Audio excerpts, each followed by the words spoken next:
IAS PCS spy के audio कार्यक्रम में आप सभी का स्वागत है। आज हम विजन आईएएस के पीटी 365 सीरीज में पर्यावरण के भाग 1 पर चर्चा करने जा रहे हैं। अगर आप हमारे चैनल से जुड़े हैं तो आगे आपको बहुत कुछ नया और कॉन्सेप्ट बेस सीखने को मिलेगा। तो चलिए शुरू करते हैं। जब भी हम प्रकृति के संरक्षण की बात करते हैं, पर्यावरण को बचाने की बात करते हैं, तो एक नाम हमेशा सामने आता है, आईयूसीएन। ये वो संगठन है, वो संस्था है जो एक तरह से पूरी दुनिया के लिए ये तय करती है कि हमारी धरती की कौन सी प्रजाति, कौन सा जीव जंतु, कौन सा पेड़ पौधा सुरक्षित है और किस पर आप कह सकते हैं कि खतरे के बादल मंडरा रहे हैं। आज हम इसी वैश्विक संरक्षक यानी अंतर्राष्ट्रीय प्रकृति संरक्षण संघ को और करीब से जानने और समझने की कोशिश करेंगे। अच्छा, हम सबने अखबारों में, न्यूज़ में अक्सर सुना होगा कि कोई जानवर, मान लीजिए बाघ या कोई और प्रजाति क्रिटिकली इंडेंजर्ड है, यानी कि गंभीर रूप से संकटग्रस्त है। पर कभी सोचा है कि इस शब्द का असल में मतलब क्या होता है? ये कौन तय करता है कि कोई प्रजाति विलुप्त होने के कितने पास पहुंच चुकी है? इसके पीछे का विज्ञान क्या है? इन सभी सवालों का जवाब आप जानते हैं एक ही वैश्विक संगठन के पास। जी हां, पूरी दुनिया में सिर्फ एक संगठन है जो हमारी पृथ्वी की बायोडाइवर्सिटी यानी कि जैव विविधता के स्वास्थ्य का एक तरह से रिपोर्ट कार्ड तैयार करता है। यह संगठन ही हमें बताता है कि कौन सी प्रजाति बिल्कुल सुरक्षित है, कौन सी खतरे में है और कौन सी प्रजाति, दुख की बात है, कि हमेशा के लिए इस दुनिया से खो चुकी है। तो चलिए आज इसी बेहद जरूरी संगठन की दुनिया में थोड़ा और गहराई से उतरते हैं और इसके काम करने के तरीके को समझते हैं। तो आज की हमारी इस चर्चा का सफर कुछ इस तरह रहेगा। सबसे पहले हम आईयूसीएन को जानेंगे कि यह है क्या, फिर इसकी सबसे मशहूर चीज रेड लिस्ट, उसके रहस्य को समझेंगे। इसके बाद हम एक नई और उम्मीद से भरी सोच, ग्रीन स्टेटस की दुनिया में कदम रखेंगे। फिर हम देखेंगे कि आईयूसीएन की वैश्विक प्राथमिकताएं क्या हैं और आखिर में हम ये जानेंगे कि इस पूरी कहानी में हमारा देश भारत कहां खड़ा है। तो शुरू करते हैं हमारे पहले पड़ाव से, प्रकृति का संरक्षक आईयूसीएन। चलिए समझने की कोशिश करते हैं कि आखिर ये संगठन है क्या और ये पूरी दुनिया में संरक्षण के काम को कैसे दिशा देता है। तो देखिए, आईयूसीएन की शुरुआत हुई थी 1948 में, मतलब दूसरे विश्व युद्ध के ठीक बाद, जब दुनिया फिर से खुद को बना रही थी। तब कुछ दूरदर्शी लोगों ने प्रकृति को बचाने के लिए ये संगठन बनाया।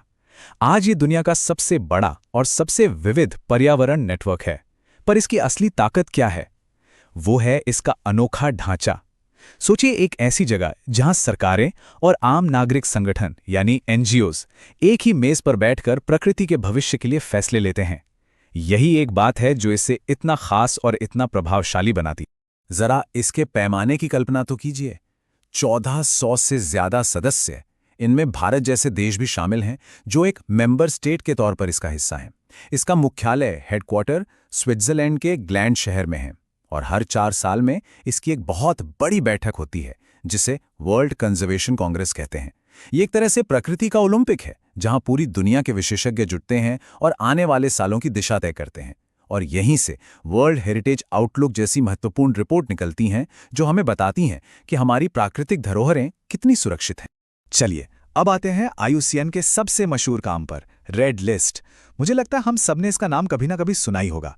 ये वो लिस्ट है जो पूरी दुनिया के लिए एक तरह से खतरे की घंटी का काम करती है। जब भी किसी प्रजाति को बचाने की बात होती है तो चर्चा यहीं से शुरू होती है कि भाई रेड लिस्ट में उसका स्टेटस क्या है। ये रेड लिस्ट 1964 से अस्तित्व में है। जैसा कि आप यहां देख सकते हैं, ये प्रजातियों को 9 अलग अलग श्रेणियों में रखती है।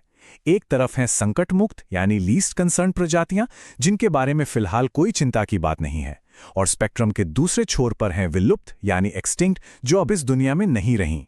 इनके बीच में ही संरक्षण की असली लड़ाई लड़ी जाती है, वल्नरेबल, एंडेंजर्ड और क्रिटिकली एंडेंजर्ड। ये सिर्फ एक लिस्ट नहीं है, बल्कि ये हजारों वैज्ञानिकों के डेटा पर आधारित एक गाइड है जो दुनिया भर की सरकारों और संस्थाओं को रास्ता दिखाती है कि हमें अपने संसाधन कहाँ लगाने हैं।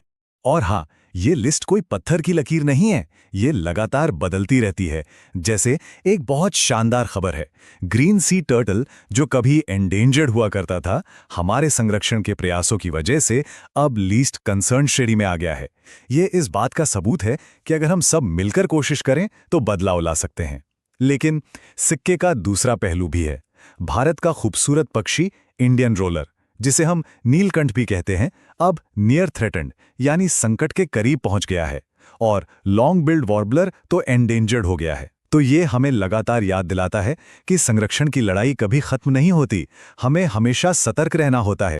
लेकिन एक सवाल उठता है, क्या संरक्षण का मतलब सिर्फ खतरे को गिनना है? क्या हम सिर्फ ये देखते रहें कि कौन विलुप्त होने वाला है? आईयूसीएन का मानना है नहीं। और इसीलिए अब एक नई और बहुत ही सकारात्मक सोच सामने आई है, जिसे कहते हैं ग्रीन स्टेटस। ये खतरे की नहीं, बल्कि उम्मीद और रिकवरी की कहानी बताती है। इस स्लाइड पर ये अंतर बिल्कुल साफ नजर आ रहा है। देखिए, रेड लिस्ट पूछती है कोई प्रजाति विलुप्त होने के कितने करीब है, जबकि ग्रीन स्टेटस एक अलग सवाल पूछता है कोई प्रजाति पूरी तरह से स्वस्थ होने के कितने करीब है। एक हमें खतरे का अलार्म देता है, दूसरा हमें रिकवरी का एक स्कोर कार्ड देता है जो 0 से 100% तक होता है। तो आप कह सकते हैं कि रेड लिस्ट एक चेतावनी है और ग्रीन स्टेटस सफलता का एक पैमाना। ये संरक्षण को देखने का एक ज्यादा आशावादी और भविष्योन्मुखी नजरिया है। चलिए इसका एक ठोस उदाहरण देखते हैं। हम सब शेर को जानते हैं। शेर यानी पैंथेरा लियो के लिए पहला ग्रीन स्टेटस असेसमेंट जारी किया गया है और इस मूल्यांकन ने शेर की आबादी को लार्जली डिप्लीटेड यानी काफी हद तक कम के रूप में वर्गीकृत किया है। अब इसका मतलब क्या है? इसका मतलब ये है कि ऐतिहासिक रूप से शेर जितने बड़े क्षेत्र में पाए जाते थे और उनकी जितनी संख्या थी, उसकी तुलना में वे अब बहुत कम रह गए हैं। तो ये हमें बताता है कि भले ही वे अभी विलुप्त होने के कगार पर ना हो, लेकिन उनकी रिकवरी का रास्ता, उन्हें उनकी पुरानी शान तक पहुंचाने का रास्ता अभी बहुत लंबा है। तो जैसा मैंने पहले कहा, आईयूसीएन सिर्फ प्रजातियों की लिस्टिंग ही नहीं करता, ये वैश्विक नीतियां भी बनाता है। तो चलिए एक नज़र डालते हैं कि हाल ही में अबू धाबी में हुई वर्ल्ड कंजर्वेशन कांग्रेस में दुनिया के लिए कौन सी बड़ी प्राथमिकताएं तय की गई। इस कांग्रेस से 4 बड़े और दूरगामी बदलाव सामने आए। पहला, 2045 तक का एक विजन तय किया गया। दूसरा, और ये बहुत महत्वपूर्ण है, जीवाश्म ईंधन यानी फॉसिल फ्यूल्स को धीरे धीरे खत्म करने के लिए एक ऐतिहासिक प्रस्ताव पास किया गया।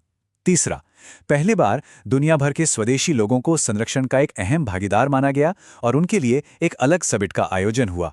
और चौथा, एक नई सोच को अपनाया गया कि वन्य जीव सिर्फ बचाने की चीजें नहीं हैं, बल्कि वे जलवायु परिवर्तन से लड़ने में हमारे सहयोगी भी हैं। इसी कांग्रेस में एक नया और बहुत शक्तिशाली शब्द गूंजा, इकोसाइड। इसका मतलब है पारिस्थितिकी का संहार। एक प्रस्ताव रखा गया है कि पर्यावरण को बड़े पैमाने पर नष्ट करना, जैसे जंगलों को जलाना या नदियों में जहर घोलना, इसे एक अंतर्राष्ट्रीय अपराध माना जाए, ठीक वैसे ही जैसे नरसंहार या युद्ध अपराध होते हैं।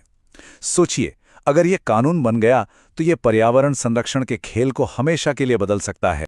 अच्छा, अब तक हमने वैश्विक परिदृश्य की बात की, अब बात करते हैं अपने देश भारत की। आईयूसीएन की भूमिका और उसकी प्रासंगिकता भारत के संदर्भ में क्या है? चलिए भारत की अपनी संरक्षण कहानी को समझते हैं। एक बहुत बड़ी खबर यह है कि अब भारत भी आईयूसीएन की तर्ज पर अपनी राष्ट्रीय रेड लिस्ट बना रहा है और ये एक बहुत ही महत्वाकांक्षी योजना है। लक्ष्य है लगभग 11,000 प्रजातियों का वैज्ञानिक आकलन करना और 2030 तक भारत की अपनी रेड डेटा बुक प्रकाशित करना। इस विशाल काम की कमान देश की 2 सबसे प्रतिष्ठित संस्थाओं zoological survey of India (ZSI) और botanical survey of India (BSI) के हाथों में है। आईयूसीएन की वर्ल्ड हेरिटेज रिपोर्ट भारत के लिए एक आईने की तरह है। इसमें अच्छी खबर भी है और चिंता की बात भी। अच्छी खबर यह है कि कंचनजंगा नेशनल पार्क की स्थिति अच्छी यानी गुड बताई गई है, लेकिन एक बड़ी चेतावनी भी है। सुंदरबन, मानस नेशनल पार्क और पश्चिमी घाट, इन तीनों को महत्वपूर्ण चिंता यानी सिग्निफिकेंट कंसर्न की श्रेणी में रखा गया है। ये एक साफ संकेत है कि इन अनमोल धरोहरों को बचाने के लिए हमें और ज्यादा मेहनत करने की जरूरत है। लेकिन इन चिंताओं के बीच भारत के लिए गर्व के क्षण भी हैं। राष्ट्रीय उद्यानों के संरक्षण में अभिनव नेतृत्व के लिए इन शानदार शब्दों के साथ काजीरंगा नेशनल पार्क के निदेशक को एक बहुत ही प्रतिष्ठित अंतर्राष्ट्रीय पुरस्कार केंटेन आर मिलर अवार्ड से सम्मानित किया गया। और ये कोई छोटी बात नहीं है, ये सम्मान पाने वाले वो पहले भारतीय हैं। ये न सिर्फ उनकी व्यक्तिगत उपलब्धि है, बल्कि ये भारत के संरक्षण प्रयासों को मिली एक बहुत बड़ी वैश्विक मान्यता भी है। ये दिखाता है कि भारत में वर्ल्ड क्लास कंजर्वेशन का काम हो रहा है और वैश्विक संरक्षण के मंच पर भारत का नेतृत्व आने वाले सालों में और भी मजबूत होने वाला है। साल 2025 से 2029 तक के लिए भारत के जाने-माने संरक्षण विशेषज्ञ विवेक मेनन को आईयूसीएन के सबसे महत्वपूर्ण विभागों में से एक स्पीशीज सर्वाइवल कमीशन का अध्यक्ष चुना गया है। ये एक बहुत बड़ा पद है। यह नियुक्ति साफ तौर पर दिखाती है कि अब दुनिया संरक्षण के क्षेत्र में भारत की विशेषज्ञता और नेतृत्व की ओर उम्मीद से देख रही है। तो अंत में एक विचार करने वाला प्रश्न छोड़कर जाता हूं। जैसे जैसे संरक्षण को मापने के हमारे पैमाने सिर्फ जोखिम से रिकवरी की ओर विकसित हो रहे हैं, जैव विविधता की रक्षा के लिए हमारा पूरा दृष्टिकोण कैसे बदल सकता है? क्या अब हम सिर्फ प्रजातियों को विलुप्त होने से बचाने पर ही ध्यान देंगे, या फिर हम उन्हें उनके प्राकृतिक आवासों में पूरी तरह से स्वस्थ और फलते फूलते देखने का एक बड़ा लक्ष्य रखेंगे? ये एक ऐसा सवाल है जो भविष्य में संरक्षण की पूरी दिशा तय करेगा।